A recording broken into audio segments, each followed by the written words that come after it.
Of gaps. देखिए पहले नहीं मालूम था, साइंस ने कर दिया। सिंपल की मिसाल से मैं समझा देता हूं।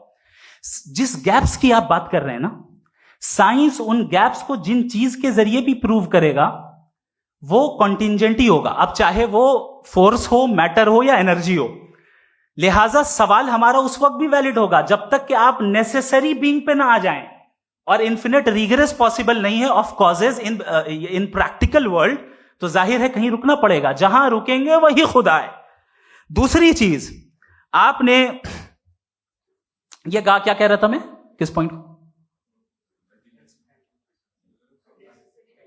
What? Oh no, after that. Just now.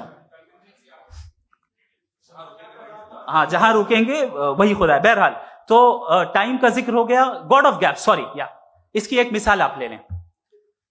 एक कार है, एक साहब ने देखा कि भाई कार जो है उसके व्हील्स कितने अच्छे लगे हुए हैं सही जगह पे, स्टीयरिंग जो है कितने अच्छे जगह पे लगी हुई, और सीट्स कितने वेल डिजाइंड है, कितनी प्रिसाइजली ये कार काम कर रही है।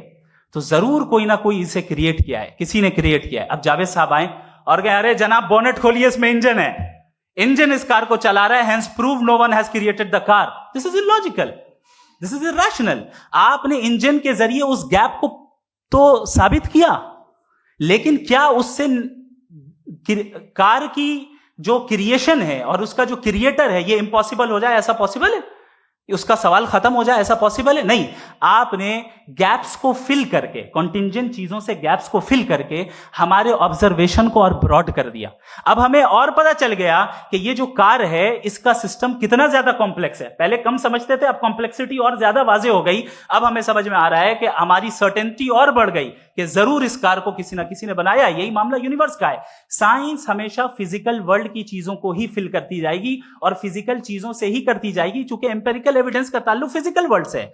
आप साइंस के जरिए मेटाफिजिकल रियलिटी को कभी साबित नहीं कर सकते। ये रॉन्ग टूल का इस्तेमाल करना है। ये वही काम है कि आप मेटल डिटेक्टर से प्लास्टिक डिटेक्टर करने चलें, जो कि जाहिर है सही नहीं है। Thank you.